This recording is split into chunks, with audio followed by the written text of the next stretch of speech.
that video later as well. So without further ado, oh, no, I do have one more thing.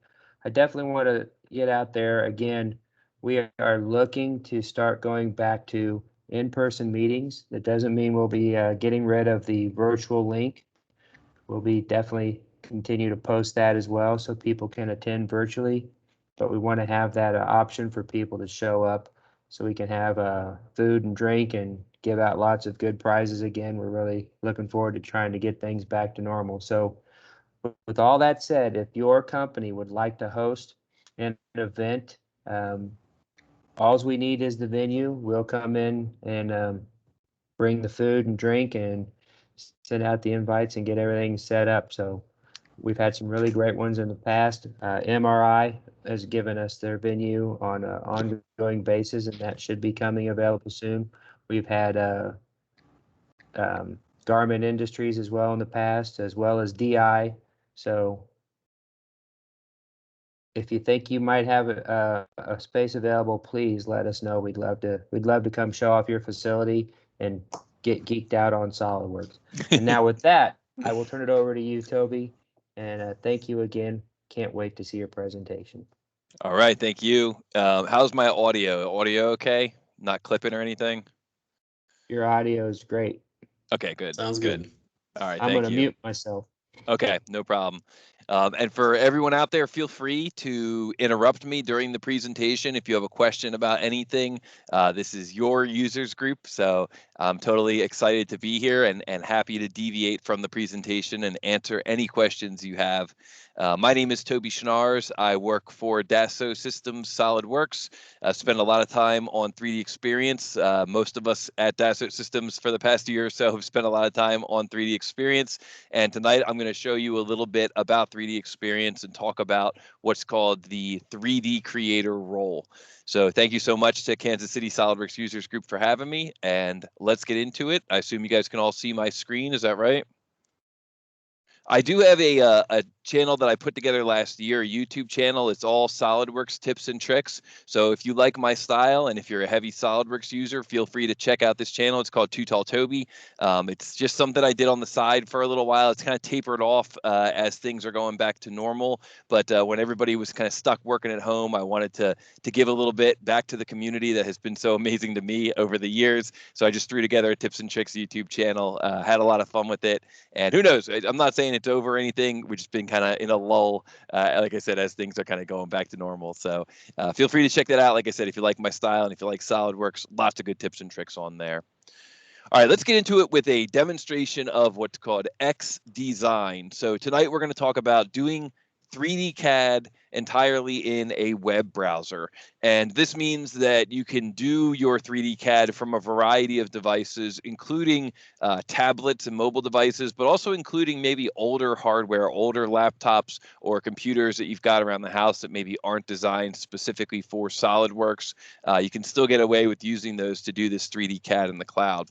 So what we're going to build is we're going to build this thing here. And you can see that I built this in XDesign and then exported STLs and 3D printed these. This is kind of a little homebrew design for a soap dish. So you can see the soap goes on this upper platform. There are holes in the upper platform so that the extra water can kind of roll off. There's a rib here in this lower pocket.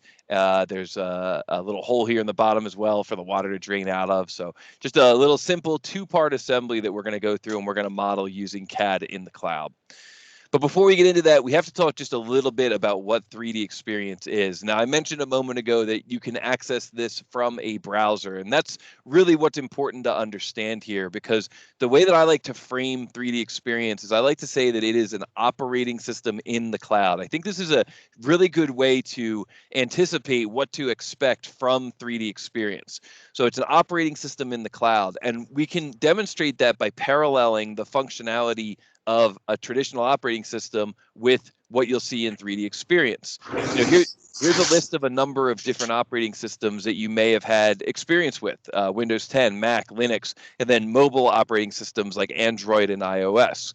So if you ask yourself what these things all have in common, I think you'll come up with a list that looks something like this. They all have a main login. There's a way that you get into the operating system. They all have a main layout that you get familiar with, like where are all your icons? How do you navigate through the user interface? They all have the ability to launch programs. That's very important. If you're using a mobile device, you have what are called apps, and you want to know how to launch those apps. If you're using a Windows-based machine, you usually go into your Start menu. They all have a way of storing and accessing data that you've created. This is pretty much uniform across an operating system. So let's see where these things exist in 3D Experience. So first of all, you've got your main login. And what we're looking at here is the main login for Windows, for a Windows 10 operating system. But you'll see that the main login for 3D Experience looks very similar. You input your username and you input your password. The difference is that for 3D Experience, you go through a front door web browser rather than just turning on your device. And that front door URL is eu1-ifwe.3dexperience.3ds.com.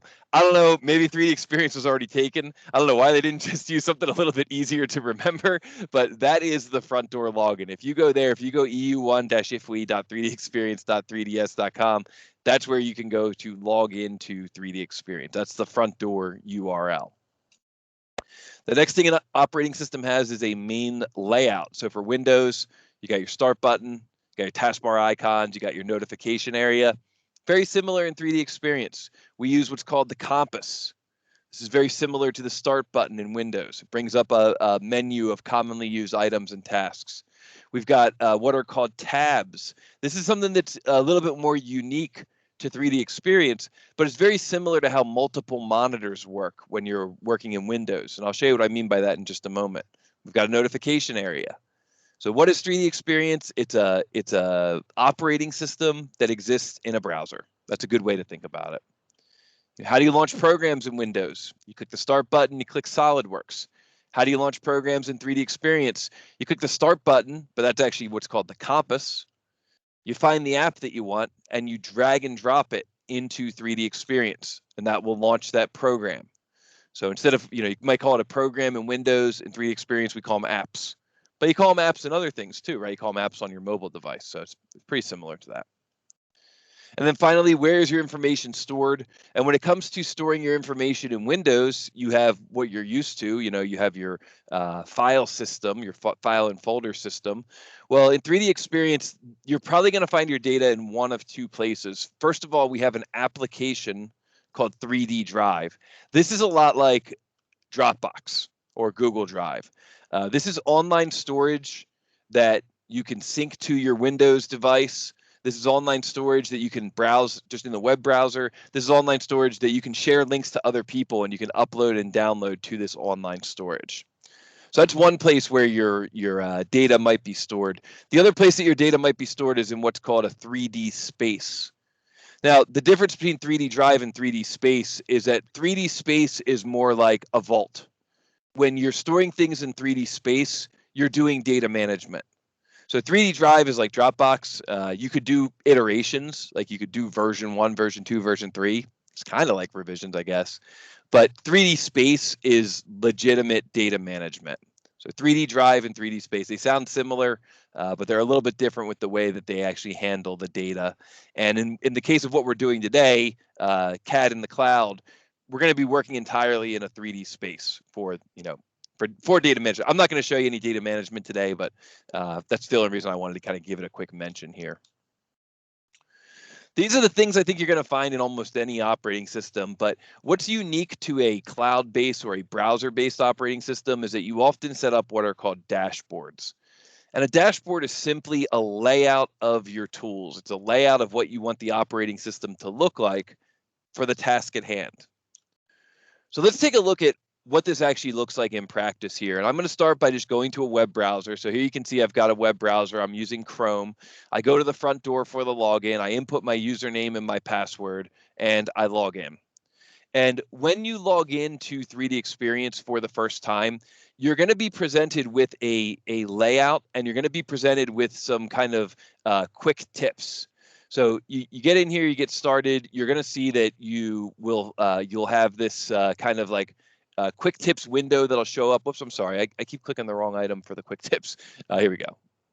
So you'll see that you'll get this kind of quick tips item that'll show up. You can click through this, make sure that you've got your like basics, and then you close this, and now you're looking at what's called My First Dashboard. This is My First Layout.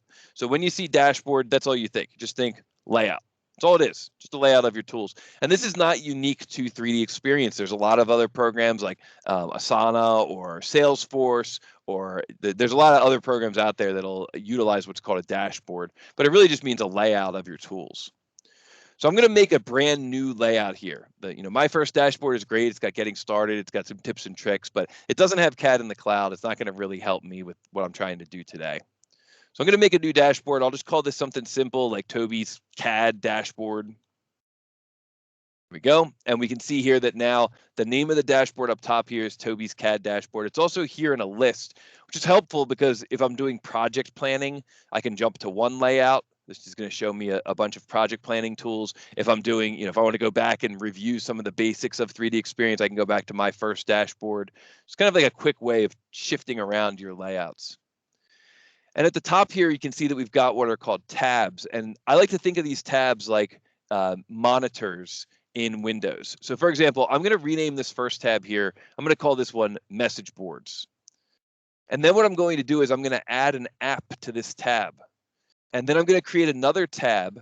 I'm going to add a new tab here, and I'm going to rename this one to File Storage. Now I'm going to add a different app to this tab. And then I'm going to create another tab, and I'm going to rename this tab to CAD in the Cloud. So I'm going to say rename. I'm going to call this one CAD in the Cloud. And I'm going to add an app to this tab. So this is kind of like right now what I'm presenting to you. I've got 3 different monitors. I've got a monitor over here with the Teams webcams. Got a monitor here with 3D Experience. I got a monitor over here with Outlook. So I've got one program on each monitor. It's pretty common practice. So I'm going to kind of stick to that practice here as I'm using my 3D Experience operating system in the cloud. So I'm going to go to the compass. This is kind of like the start button. I'm going to find the program I want to launch. My CAD in the Cloud program is called XDesign. I'm going to drag and drop it here onto my monitor, basically, onto my tab in 3D Experience. I interchange the word tab and monitor. I just think it's a really good way to think about this. And then I want to make this full screen. So, what am I going to do to make it full screen? I'm going to hit this icon here. It's a pretty intuitive full screen icon there. Make it full screen, bring it back to minimized. Of course, there's more than one way to do things, but that's how I usually get about doing things. If I go to this second tab here, File Storage, and I wanted to add a file storage tool, let's say I want to add that 3D drive. This is that tool that's kind of like Dropbox. I'm going to make this full screen here. And so what we can see here is that I've got the ability to access files in the cloud. I can double click into one of these folders for my file storage. I could go to any one of these files here and double click on it. And then I can actually view that file in 3D from any device. So maybe I wasn't the one who uploaded these. Maybe my coworker uploaded these. Maybe I'm, on the road and I'm just looking at my tablet. As long as I have a web connection, I'm going to be able to get in here. I'm going to be able to look at the content. I'm going to be able to provide feedback to the rest of the team, markups, things like that. So pretty useful stuff here. Take measurements, identify problem areas, all from mobile, all from the road, all from, my web browser. And this will be the environment that you come back to as well if you log out. So in other words, right now what I'm looking at is I'm looking at Toby's CAD dashboard, and I'm looking at these 3 tabs here, and I happen to be on this middle tab. Well, if I log out of this device and then I log in from a different device, what's kind of nice is that it takes me right back to where I was. Takes me right back to that same dashboard, takes me right back to that same tab. So if I need to, jump off of my computer and jump onto a tablet, it's no problem. I'm kind of like right back where I was. And that's basically the gist of how you set up 3D Experience. It's not a very long, elaborate explanation. It's just kind of like when you first get in here and you start navigating, this is a good way to do things. You get in there, you make a couple of tabs, you name the tab based on what you're trying to accomplish, and then you start getting to work. So if there's any questions so far, I'm happy to answer those questions. I'll also take a look at the chat. I see Joe Lance is in the chat. What's up, Joe? Thanks for tuning in. Gonna take a sip of my water, and then we'll get into some CAD in the cloud here. All right, no question. Go ahead. Question? I just want to hop in for a couple of minutes to say hi, man. All right. Well, it's great to see you in here. Absolutely. I'm pumped for tomorrow night. We were just talking about your users group. Where can people go to find your users group for tomorrow night? Um, if you, so it's being advertised on LinkedIn, and Twitter. And if you have access to a meetup group, you can definitely find it there on Okay. newsdog.com. Yep. LinkedIn, And Meetup, and Twitter. actually, and actually, I'll go ahead and drop a link in the chat here before I leave. Yes, good idea. Awesome. I like it. Awesome. Thanks. All right, cool. So now that we're in here, now we're looking at our environment. Let's try to create the models for this this soap tray, this custom designed soap tray. So we're going to come over here to our XDesign application. We're going to click New Component. And now this is a little bit different from SolidWorks. In SolidWorks, what happens is the first thing that you're asked for is, like what template do you want to use? But in 3D Experience, the first thing that you're asked for is where do you want to store this file?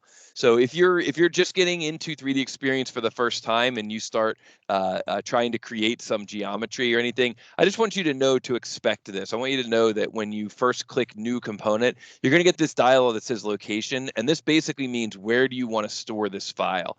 So you can see that I've got all these different what are called collaborative spaces. These are kind of like vaults, and I need to choose the appropriate one for the project. If I choose common space, this is a vault that the entire team has access to. Anybody who's on my team in 3D Experience has access to that vault. So maybe that's a good thing, right? You want to share your files with everybody on the team, just store them in common space.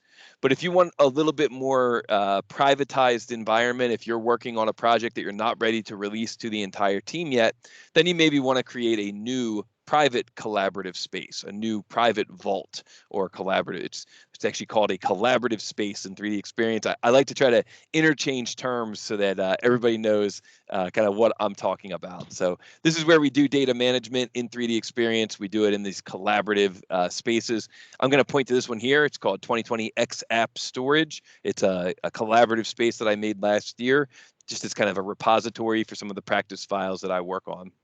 And then I'm going to call this soap dish base, because I'm going to start out by creating this green part, which is the base of the soap dish. I'm going to say OK.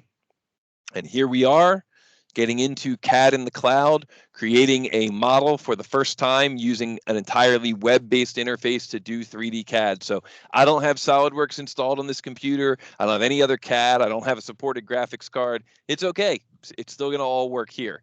Now, the truth is I do have SolidWorks installed on this computer, and I do have a graphics card, but that's not the point. The point is you can do CAD in a browser. The main thing I'm leveraging here is Chrome.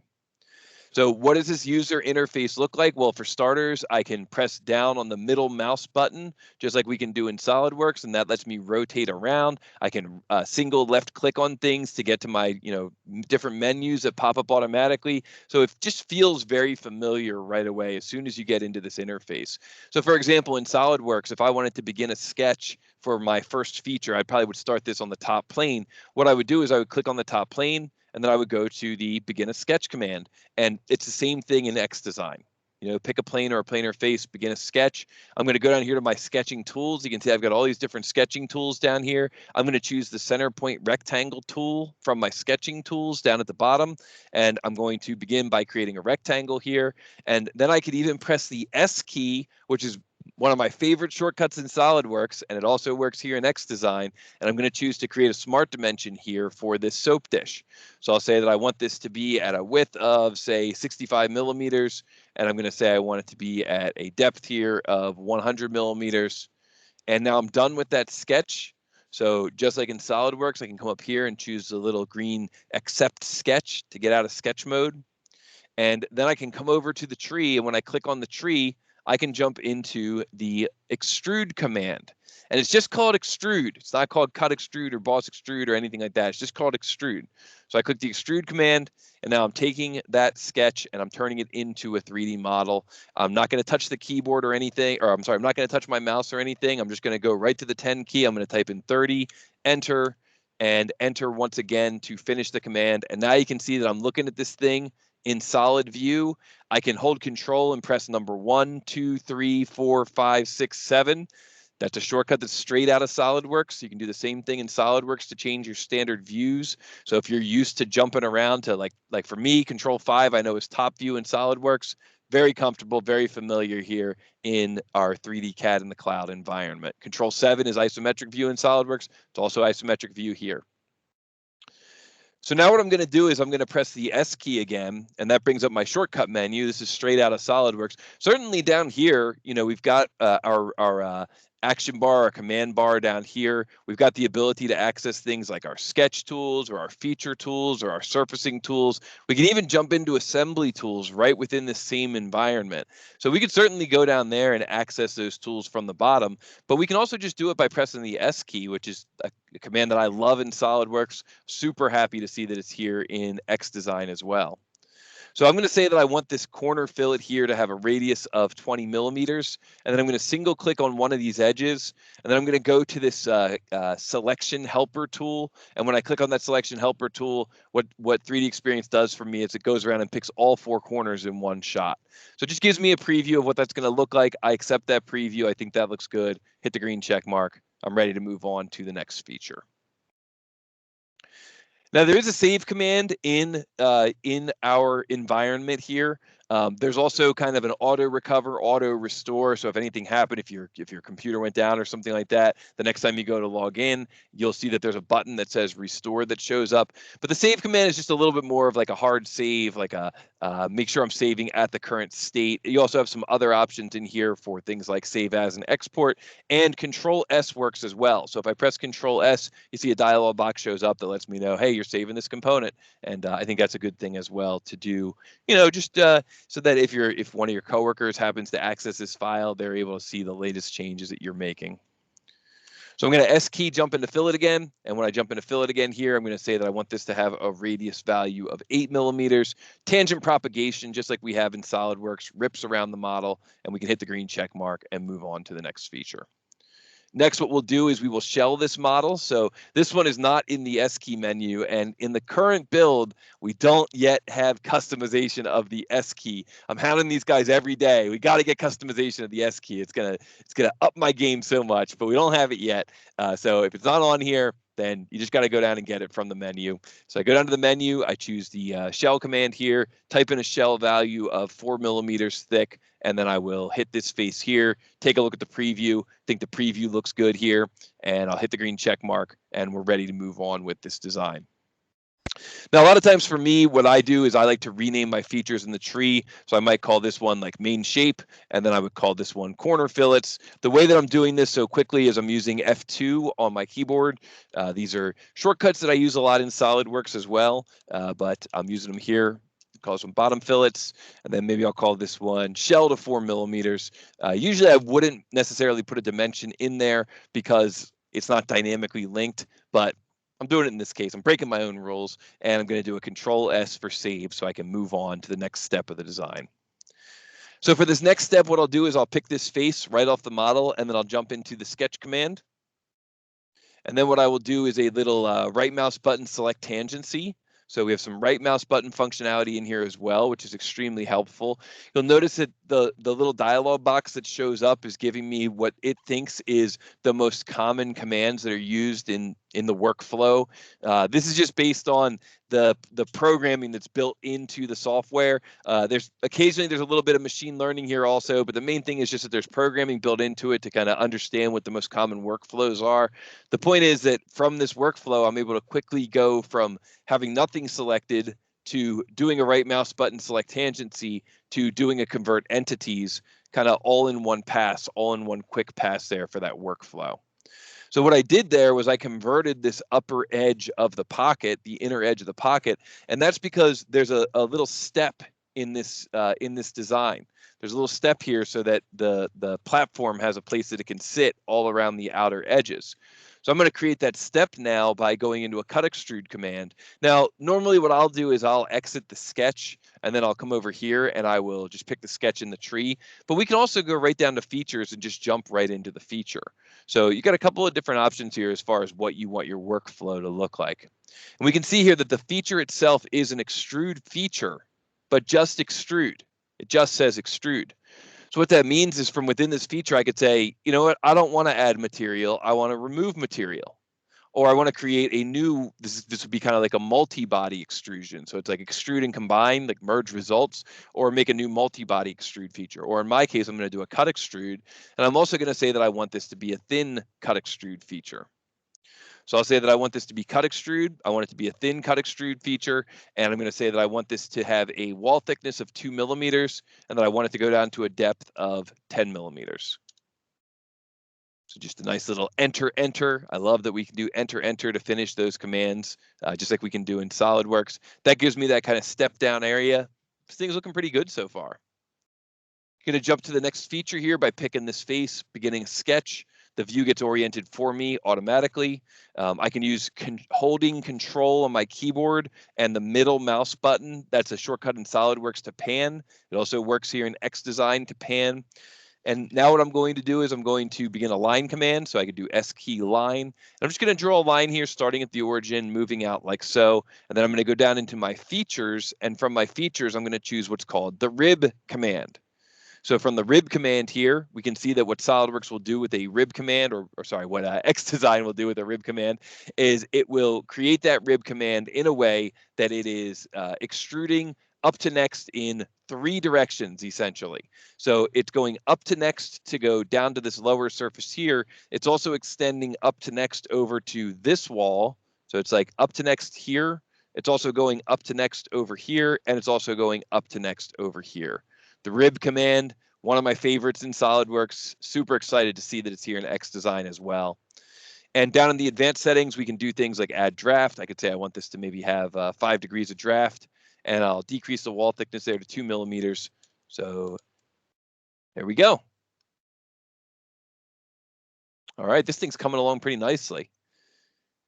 Think I will next create, I have a couple of holes in the bottom of this rib. They're kind of hard to see, but you can kind of see them there. A couple of holes in the bottom of this rib. So I'm going to go to my front plane here.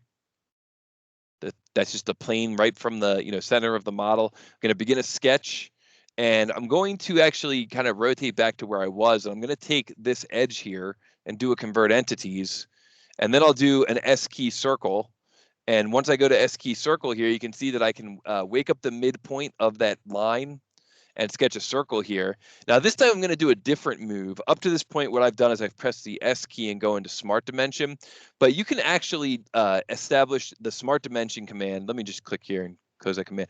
You can begin the Smart Dimension command actually just by clicking on an entity. So right now I'm not in any commands. I'm going to click on this sketch entity, and the Smart Dimension for that entity just kind of automatically shows up here in the middle of the circle. So I'll give that a diameter of 10 millimeters, and that's a different way that you can work through and create geometry when you're working in XDesign. So I'm just going to open this up to any questions. Full disclosure, this actually happened to me a little bit earlier today, this processing loop, and I was sorely disappointed because it didn't come back.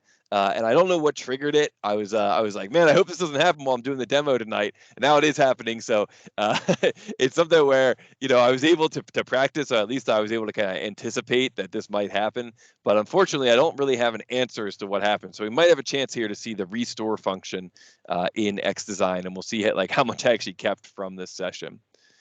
So let's say that we determine that, like, for whatever reason, this just kind of is locking up here. And so we kill our internet session. Maybe it's something else that happened. Maybe the internet dropped due to some other issue. So what I'm going to do is I'm going to go back to the front door to 3D Experience, and I'm going to log in again. And you notice here I'm logging in on an incognito browser. So this may as well be me logging in from a different device because there's no cache that gets stored.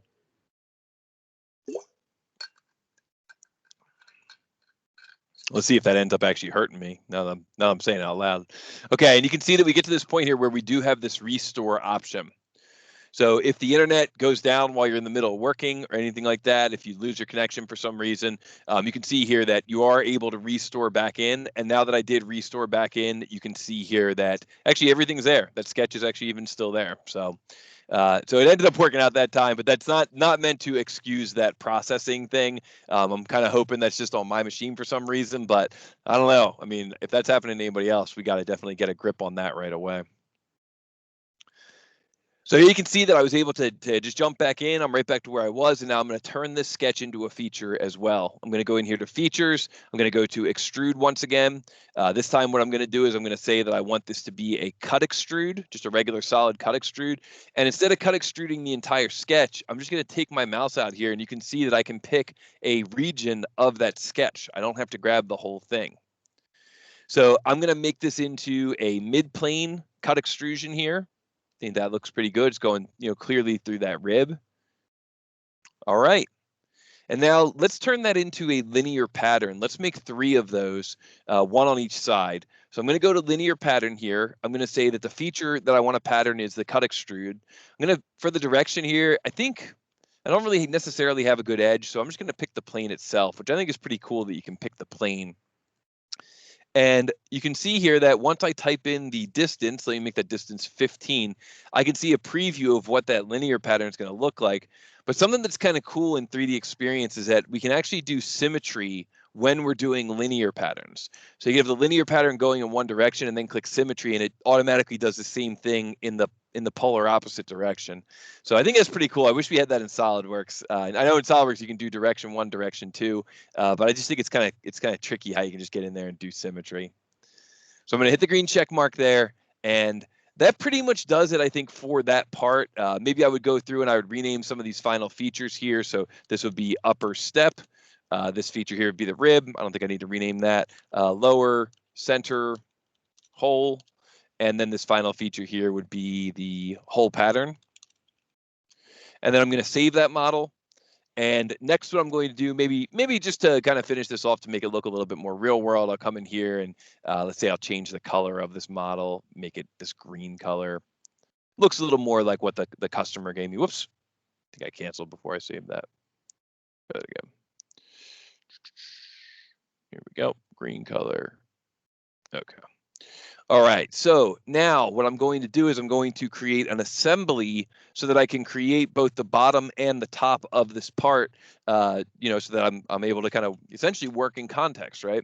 So you could certainly do it as a multi-body, but you can also, right from this interface, just right mouse button here and choose Make Assembly. And this is, kind of sticking with the whole theme of the presentation, which is to show you that there is very similar behavior to what you see in SolidWorks here in XDesign.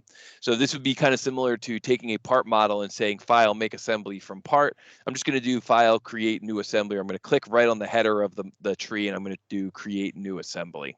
So I'll call this one Soap Dish Assembly, and that's going to go into my collaborative space called X App Storage. We talked about this a little bit earlier, right? This is where our data management is going to be taking place, but it also is limited by user access. So maybe only the engineering team has access to that vaulted area, that collaborative space, and the rest of the company has access to other areas, but not this vault. So you want to keep that in mind especially as you're first getting into this new environment. You want to keep that in mind. That's an important decision. So I'm going to say save and create, and now this is going to create an assembly where I can start adding additional components and working with those additional components in context. So I just was able to quickly jump from kind of like a part mode to an assembly mode here, all from the same interface. So for example, here on the assembly tab, you can see that I've got the ability to insert a new component. I'm going to say that I want to insert a new component here. I'm going to call this one Soap Dish Lid. We'll drop that right on the origin. And this is kind of like when you're in assembly mode and you go insert component, new component, just like you do that in SolidWorks. And so now here, what I'll do is I'll pick maybe this face of the earlier component we were designing and begin a sketch. And now that I'm here in this mode, I could maybe, just like we did before, take this edge, do a select tangency, maybe do a convert entities. If I wanted to use a little bit of clearance on this model, I might do a select tangency here on the sketch, and then perform an offset entities command. So we could say that we want to offset this to the inside at a distance of, I don't know, 0.5 millimeter. and we will make the base for construction. So I converted that outer lip, and then I was able just to offset that inward. And now we could go to a lot of times I just hit the green check mark, then I come over and click on the sketch and extrude it. I think that's a pretty solid workflow. We'll say that's going to be 3 millimeters. We'll make this just a little bit thicker than the dish vessel itself. And now to finish this thing out, all we really need to do is get in there and add those holes. So pick a face, begin a sketch, S key, circle, draw our circle, S key, jump into smart dimension, give the circle a diameter. I'll say it's going to be 10 millimeters as well. Maybe I can make that a little bit bigger, 12 millimeters. I'm going to add some quick dimensions here. So dimension from the circle to the origin here at 35. And a dimension from the origin to the circle here at 15. And now green check mark, click this sketch, jump into extrude. Say I want that to be a cut extrude. Say I want that to go through all. That looks solid. And then to finish this thing off, maybe what I would do is my linear pattern here. So features, linear pattern. And with linear pattern, we can also do something that we can do in SolidWorks, which is that we can add in almost an equation to the pattern. Now, to make this a little bit easier to see, what I'm going to do is I'm going to double click on the name of the assembly up at the top of the tree, and then I'm going to do a Control S, a save, to save the top level assembly. And what I want to show you here is that I can click on any one of these components, and from the selection of the components, what I can do is I can choose to open that component up into its own window. So for example, here what I can do, whoops, sorry, I should have gone to the name of the component here. Here what I can do is I can choose to grab this component and open it up just like you would do in SolidWorks. Now, this might not seem like it's a big deal, but if you think about it, what we're really doing here is we're accessing data in a web browser, right? In SolidWorks, what you're doing is you're accessing data usually on your local drive, and so there's pointers in the files, and you're still using Windows, and so you're just going file open. But it gets a little bit more tricky when you're in a web browser because we're not looking at multiple windows of the application. We're actually accessing this data from within that file storage environment. So it's pretty cool, and it's good to know that you can easily navigate from your parts to your assemblies. And there's even a recently used files section when you first get into the app, which makes it easy to get back to the assembly. So what I'm going to do here is I'm going to choose to create a linear pattern. We kind of started doing this at the assembly level, but I jumped into part mode. I'll say that I'm going to pattern this cut extrude. I'll say that for the direction, last time I picked a plane, this time I'll just pick an edge here for the direction. I'll say that the spacing is going to be at 20 millimeters. Let me make sure that's going the right way. Actually, I can probably make that 15 millimeters. And we'll say that there's going to be 3 instances of that. And then for direction 2, what I'm going to do is I'm going to say that I want this to go in this direction, following this edge here. Let's just get this edge. I just want the edge.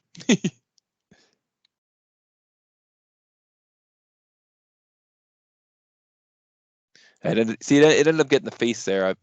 I'm just struggling to get the edge itself. Okay, wait, there we go. Did that get the edge though? Yeah, okay, cool. So for direction 2, we're going to grab this edge here and we're going to say reverse direction. And then we're going to say this time we're going to use what's called pattern length. And so with pattern length, what we're able to do is we're able to say what we want the total distance to be. So since I came over 35 millimeters with my original dimension, I could say I want that total distance to be 70, and then I can just kind of fill in the spacing in between there. So that makes it really easy when you're in a spot like this. We got a very similar tool in SolidWorks, but I was happy to see that we have a nice, easy to use tool here in XDesign as well. And so now, once again, just like I did before, I could go through the tree, rename these features, save, and when I'm done here, I can close this model. So let's say that I'm just kind of done with this model. I'm going to close it, and then you can see that it brings me back to this top level where I have this recent content. And so that makes it really easy for me to then just jump back into the assembly and continue working in the assembly, making updates, making changes, ultimately refining this design. A couple other quick things I just want to show you here before I end the presentation. And again, if anybody has any questions, please feel free to ask. I'm keeping an eye on the chat here. You're also, you're welcome to save your questions to the end. But if you want to ask anything in the middle, if you want to see anything, just let me know. But what I'm going to do here is I'm going to do kind of the same thing I did a moment ago, where I'm going to open the part into into its own window. I could certainly edit the part while I'm working in assembly mode as well, but I think this will just show a little more easily here. And what I'm going to do is I'm going to add a cut extrude to this model at a certain height. So I'm going to take the top plane of this model, and I'm going to just kind of offset that to create a new reference plane. So, hey, you know what? Actually, I don't even need to do that, right? Because just like in SolidWorks, when I go to do a cut extrude, I can just cut extrude from an offset distance. So what I'm going to do is punch a hole kind of in the corner here of this model. I'll just eyeball it up for now. Maybe I'll go back in later and fully define that sketch. And then what I'm going to do is, actually, let me just make this a smidge smaller. Looks just a little too big for me. And then what I'm going to do is I'm going to go to my extrude command. So features extrude, and there is a flyout menu here. If I wanted to, I could jump right into extrude cut. If I know that's what I'm going to be doing, maybe save myself a little bit of time. And then from this menu, from this kind of advanced menu here, I have the option for advanced and then start condition at sketch. No, I want that to be from an offset. So I could say I want to offset that maybe 5 millimeters from the bottom and create my sketch at that location. And that saves me having to go in and create a brand new sketch plane. So just nice little time savers here. A lot of these you may have seen in SolidWorks, but good to know that they exist here in XDesign as well.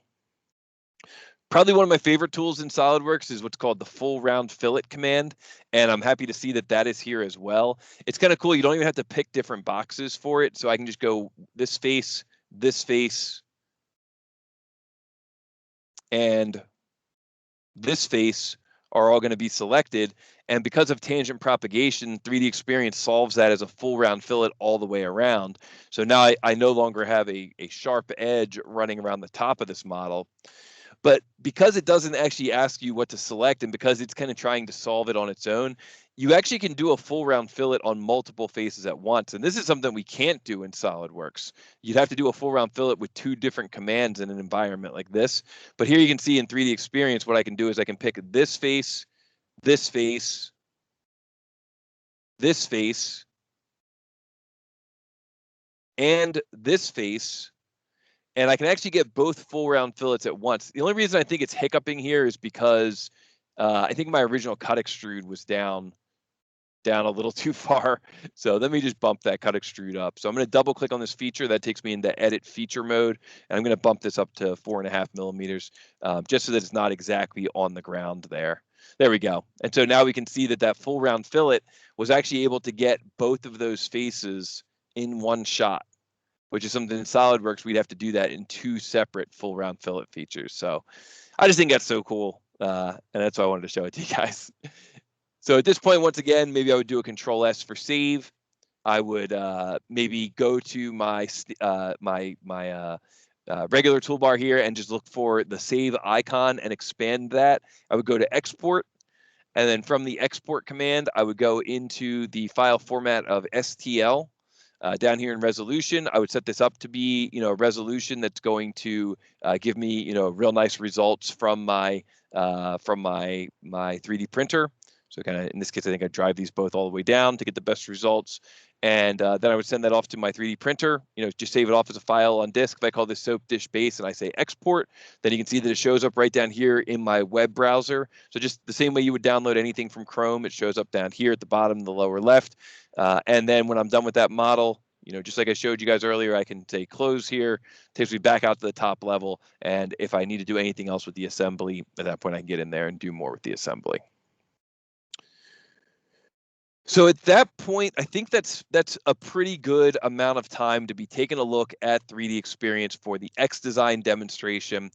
And this is really just one small element of 3D Experience. What I showed everybody here was, how you could get in and how you could set up a layout to do some basic CAD in the cloud, maybe a little bit of collaboration with a coworker.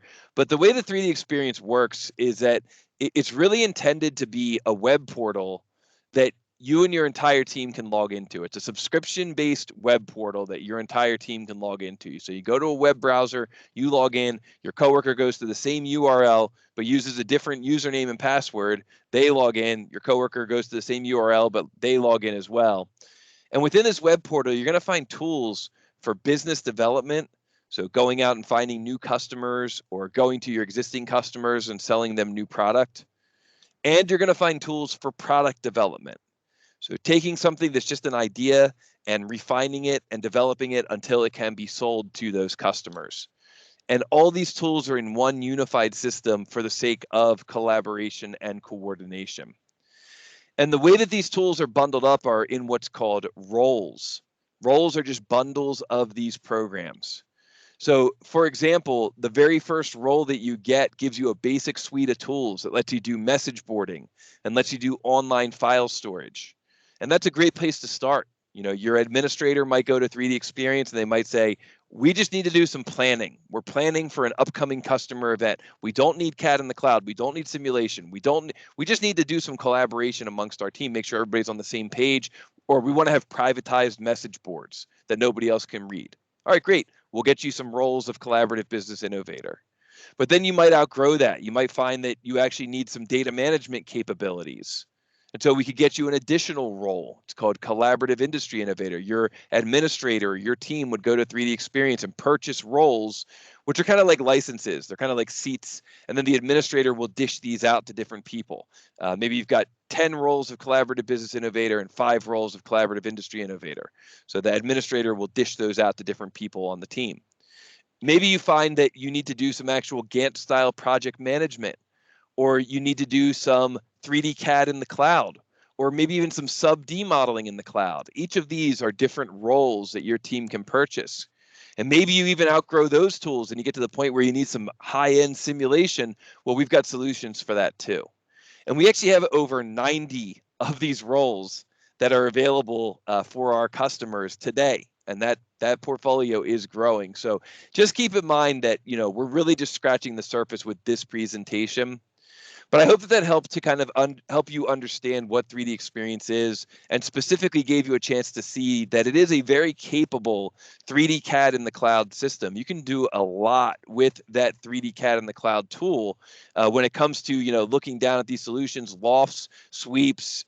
You've got the ability to do surfacing commands all within this environment.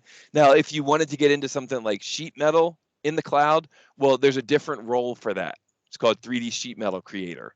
If you wanted to get into swoopy, lofty stuff, if you wanted to create an actual bar of soap that would land in here, well, that would be a different tool. It's actually a tool called X Shape. What's cool is that I can press the letter X on my keyboard and I can actually jump into a different role if my company has it and if my administrator has assigned it to me.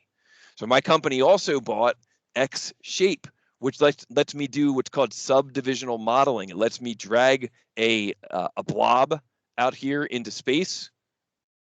And then after I drop that blob in space, I can grab these little handles here and push and pull this blob to change it into a bar of soap. So let's say I got this blob out here, and now I could grab some of these. These are called nodes. So I could grab some of these nodes here, and I could drag these nodes down to kind of curve this bar of soap down like that. And I could grab these nodes here and drag these nodes down to kind of curve that bar of soap there. And even just creating something like that in SolidWorks would take a little bit of effort, you know, and you can see how easily we can do that with a tool that's, that's designed for people that are doing this kind of like handle design, a consumer electronic design. Here, what I'll do is I'll take this scale node and I'll say I want to scale it all, but only in the Y direction. That way I can scale up that bar of soap. There we go. We made a bar of soap. Awesome. We can get clean tonight. So that's an example of just a few of these different roles. You can see that at my company, my administrator bought me Collaborative Business Innovator, Collaborative Industry Innovator, 3D Creator, that's CAD in the cloud, 3D Sculptor, that's the sub-D modeling, along with a few additional roles here that we didn't really look at tonight. If anybody has any questions, I'm happy to answer those questions. If not, then I hope that I did answer all your questions about 3D Experience and the role called 3D Creator and the application called X Design, but I'll leave this open in case anybody has any questions.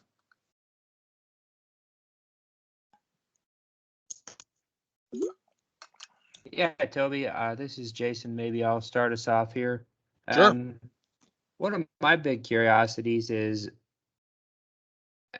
and I get asked this a lot, so is this a replacement for SolidWorks?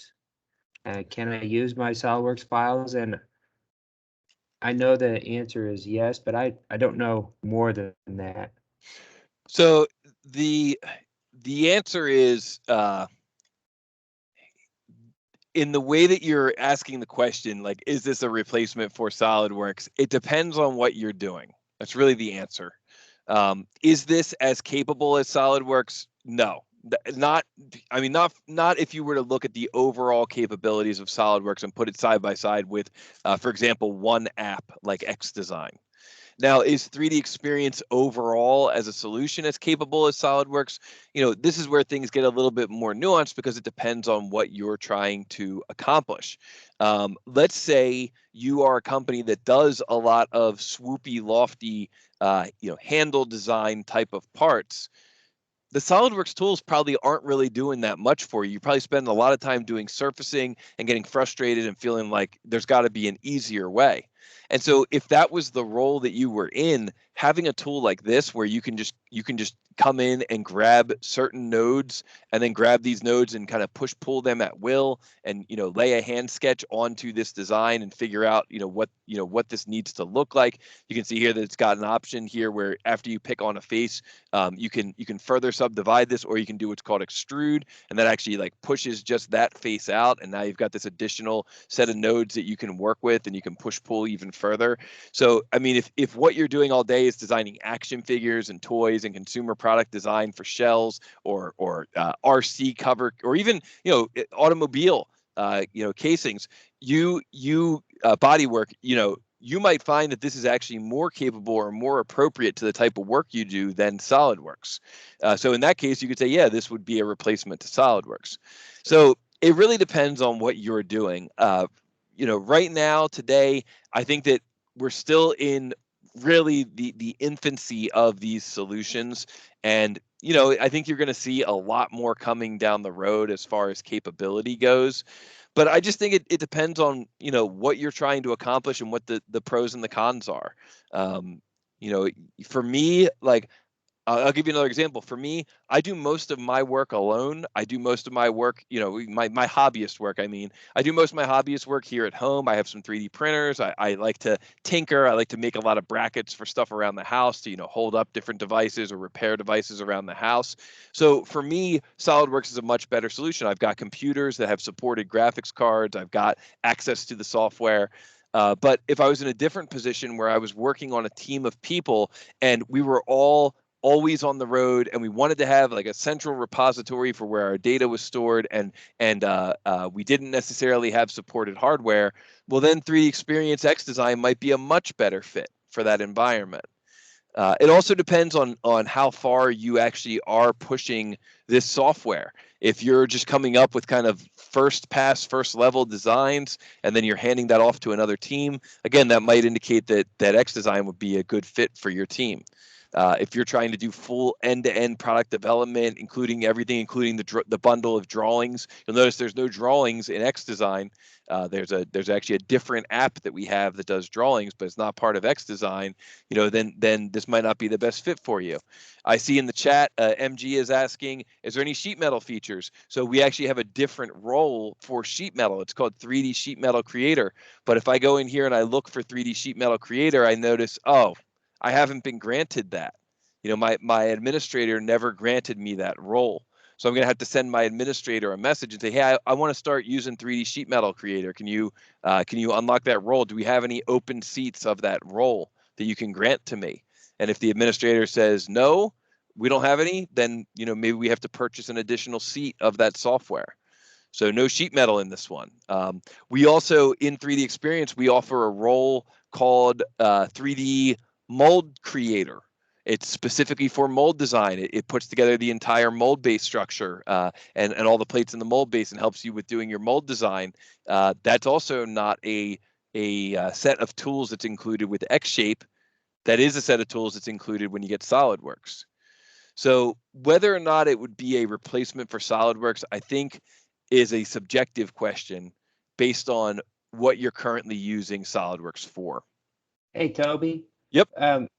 I guess what I meant by yes on the SolidWorks, I know it's not a replacement for SolidWorks, but I meant you can open X-Shape in a SolidWorks and SolidWorks in X-Shape, but Isn't that true? And how does that look? So that's another great question. And I can see here also Kevin King is asking a question. Can you export/save part files from 3D Experience and finish modeling features in SolidWorks, or are they still, let's see more, or are they still treated as separate softwares? So the answer is yes in both scenarios. So let me open this part into its own window so that we can see the actual features here.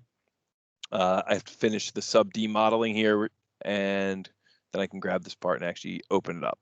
So I'm going to open up this base that we've been working on here.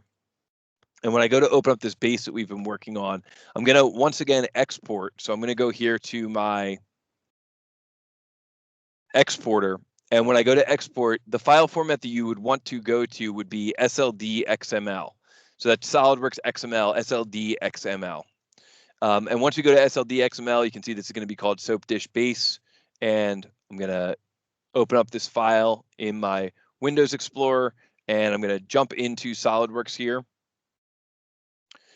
And what I'm using here is I'm using SolidWorks 2020. I also have SolidWorks Connected installed on this machine. That's the version of SolidWorks that is hooked directly into 3D Experience. It gets the license from 3D Experience. It does the data management in 3D Experience. But for this example, I'm opening up this file. I'm opening up this seat of SolidWorks, which is, for all intents and purposes, a true standalone seat of SolidWorks. And now I'm going to take that soapdishbase.sld XML, and I'm going to drag and drop it here into my SolidWorks environment. Now, when this opens in SolidWorks, what you will see is that I am utilizing what's called, whoops. I thought I was utilizing 3D Interconnect. Hold on, stand by. I don't have it turned on. That I could be utilizing what's called 3D Interconnect, and I'll show you that in just a moment. Right now it's turned off, which means that this is opening basically the same way that an IGES or step file would open.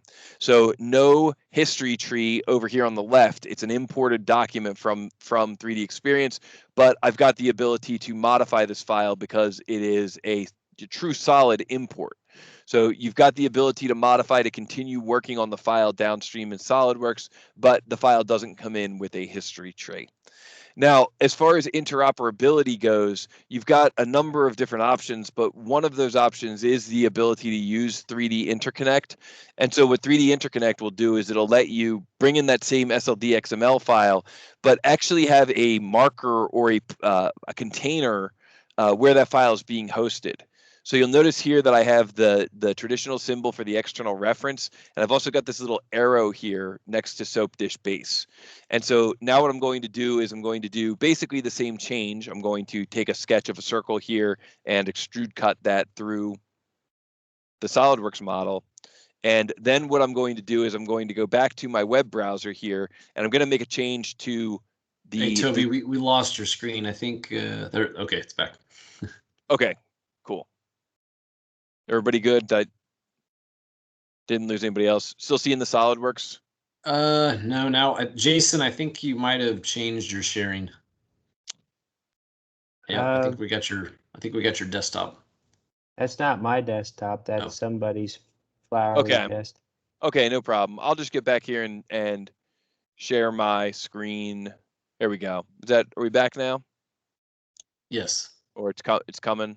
It's back. Yep. Okay, cool. All right, awesome. All right. So right now what we've got, just in case I lost you there, is we've got this file that was brought into SolidWorks using 3D Interconnect. And now that I've got this file brought in using 3D Interconnect, it behaves like an imported file that's inside of a container. So I was still able to do the cut extrude for this file. I was still able to do the cut extrude through here, right?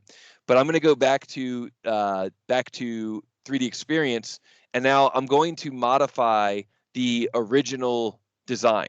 So I'm going to go back to the sketch of the original design here, and I'm going to change the dimensions on the sketch of the original design here.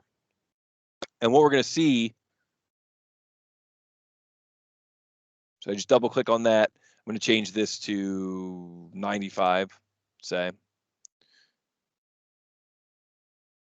And now what we're going to see is that we can once again go to export, and we can push that file back out, and we're going we're going to give it the same name. We're going to give it the same name that it originally was, which was Soap Dish Base. So I'm going to rename the Soap Dish Base on my local machine to Soap Dish Base Old. And now we're going to take this new Soap Dish Base and we're going to export it again. I'm going to say save here. This is going to go out to a file on the disk, SLD XML export. And now what's happened is that in my Windows Explorer here, you can see that I've got Soap Dish Base Old and Soap Dish Base. So now in SolidWorks, what happens is the geometry in SolidWorks, the 3D interconnect interface here, I'm going to Control Q, it recognizes that the model has been changed. It gives me this little double arrow, like a refresh arrow, which is telling me that the model has been changed. And so what I can do here is I can right mouse button and I can say update model, and that's going to push the change through, but the cut extrude doesn't lose its face. So it's not like when you replace one IGES with another IGES and the face IDs are all rewritten. It actually retains the original face IDs and it essentially gives you what you want from an update. So you've got the source file here, which is being derived from the export from 3D Experience, and then you've got your downstream changes that you've made here.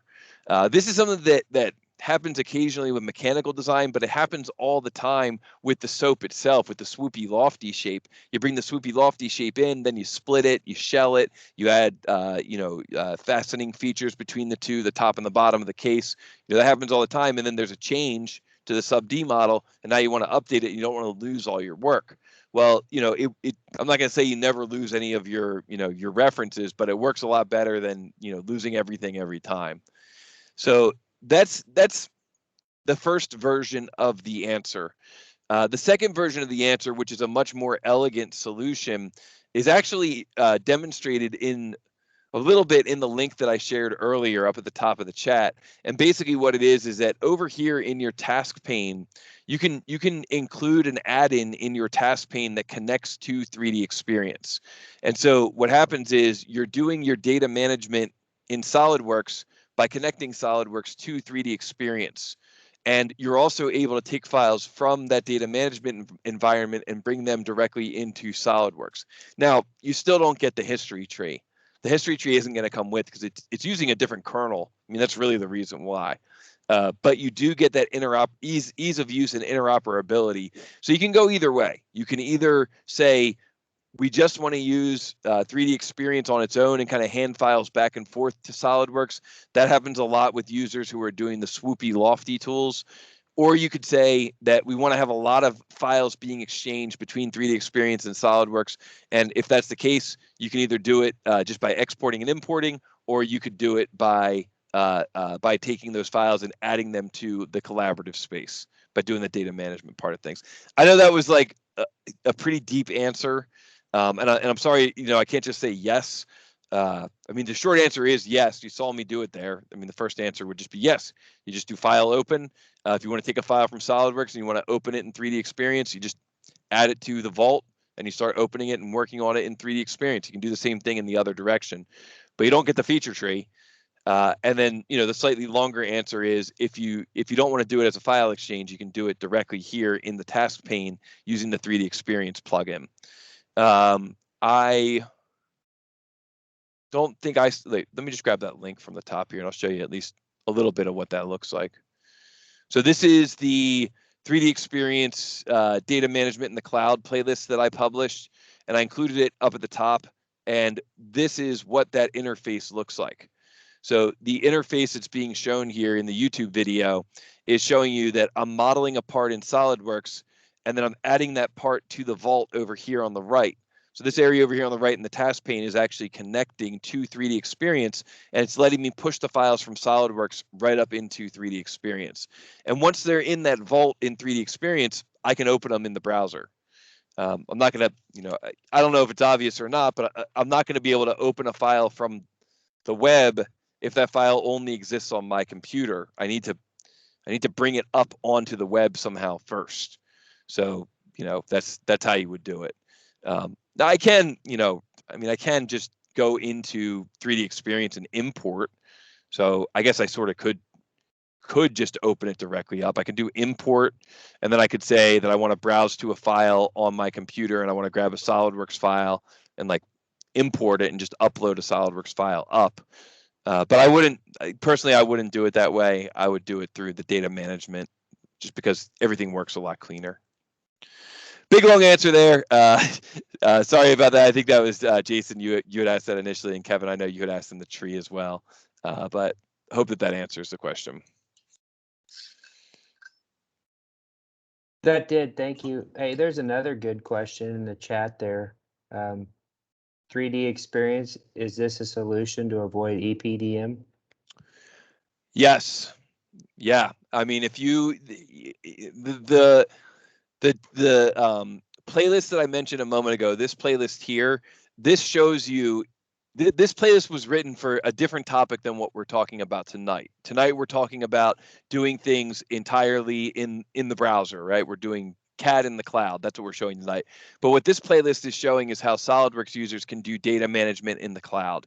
And so what that means is you've got users that are either spread out just in different rooms, or even in the same room on different computers, or users that are spread out across the country. In either scenario, you want to share data, and you don't want to have to deal with the hassle of spinning up a server and managing a server. So using, for example, enterprise PDM and spinning up a server, you know, you don't want to do that. When you get into that and you're on either a wide area network or you're using a VPN, it starts to get a little bit tricky.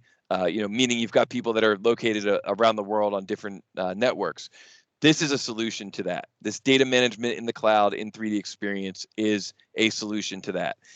The role is called SolidWorks connector for, or I'm sorry, it's called, bring it up here. It's called Collaborative Designer for SolidWorks. That's the name of the role. And what that role gets you is it gets you an installation of the plugin that works directly inside of SolidWorks. And that's what this video series talks about. So the video series, the link for this is up at the very top of the chat.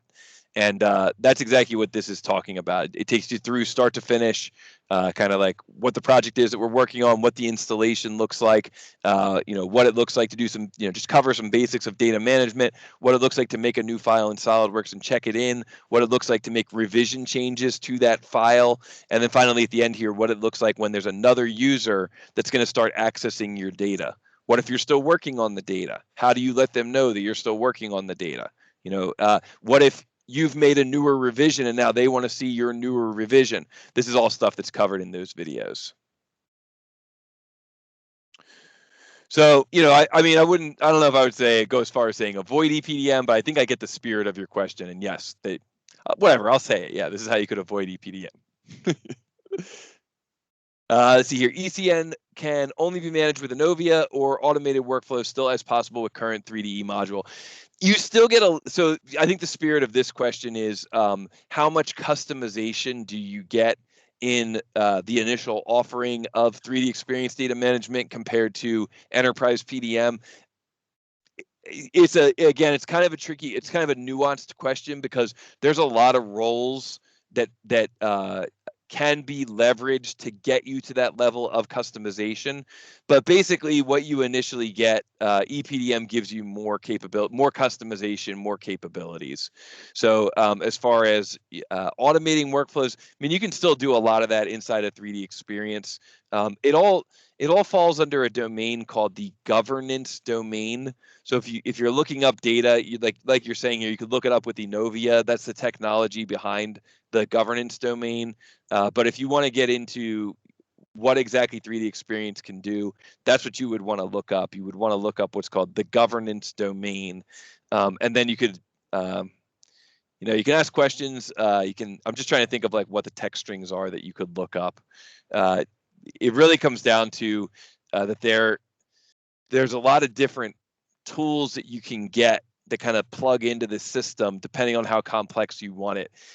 This video series that I've got up on the screen here, this is like, if you got 5 people or 10 people or 20 people around the country and you just want to quickly get them working together, doing data management, still working with SolidWorks, but doing data management, and you don't want to be bogged down by a bunch of configuration, boom, this is your solution. It's designed to show how it works out of the box. And it works really well out of the box. But as you get into more and more customization and more capabilities, it just gets a little more nuanced. And a lot of times the answer is yes, we can do that, but it's in a different role. And it's, it's just a matter of figuring out what role fits your need. Yeah, no problem. Thanks for all the great questions. I think that was Shashi who was asking those questions. And Manesh, I hope that answered your question as well about the back and forth. You don't get the history tree. You do get the dynamic linking. You can have the dynamic linking go in both directions. So if you change a file in SolidWorks and republish it to 3D Experience, all your downstream work in 3D Experience updates. And if you change the file in 3D Experience and push it back down to SolidWorks, all your SolidWorks, downstream information updates. So it's just a matter of kind of understanding what the technologies are that you can use to make that happen. And it doesn't always work without failure. I mean, being realistic, like when Face IDs change significantly, like when the geometry changes significantly, the Face ID is going to change, and so it's not going to work. But you saw tonight a live example of how it does work, pretty well, especially with just subtle little changes. Cool, great questions, everybody.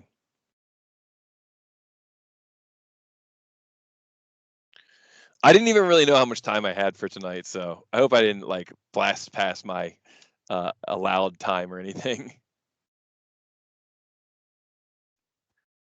No, It was Toby. just kind of a free form. Yeah. Okay, cool. Well, that's all I got for that topic. But I really do appreciate all the questions and the interest, and appreciate you guys having me tonight to talk about this.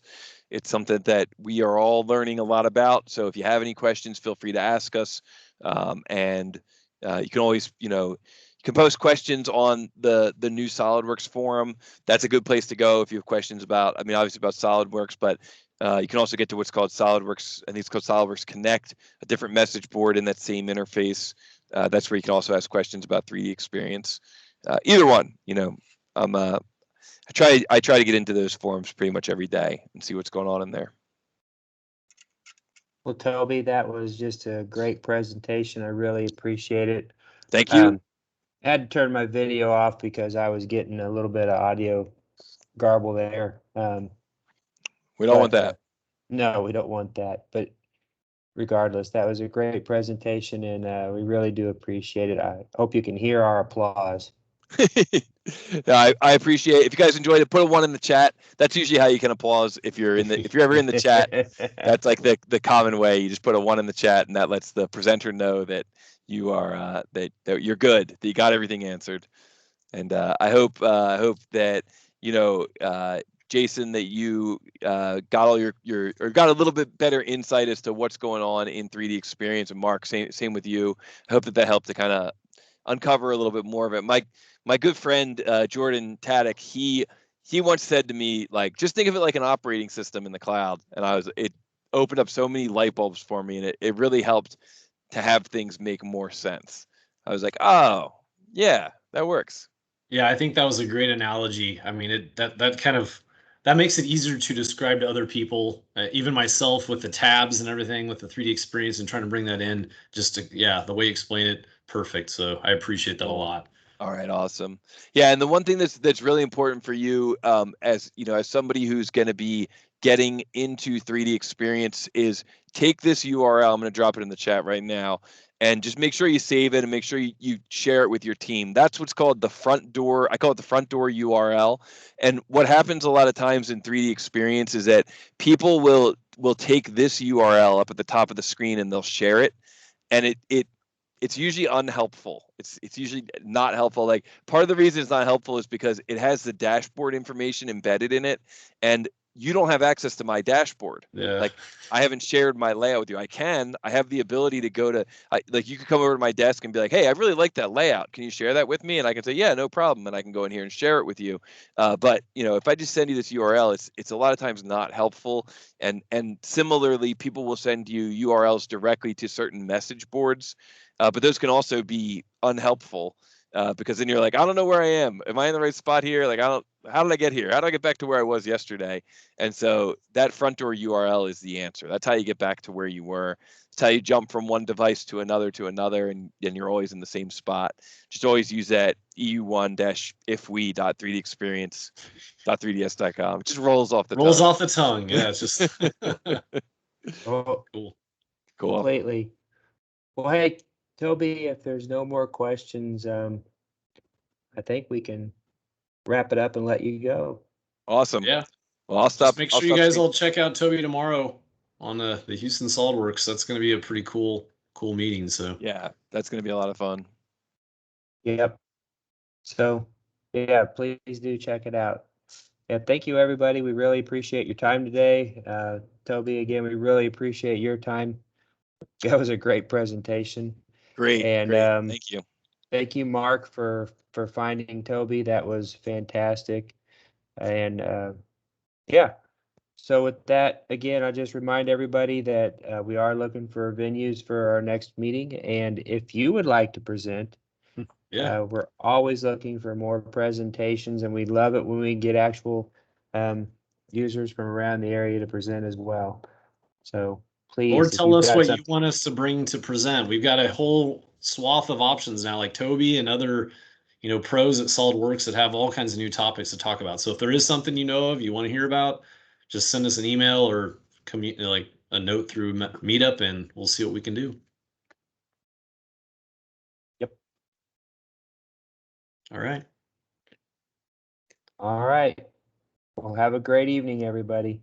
Thank you, everyone. All right. Good night, Good night. all. See you guys. Thanks.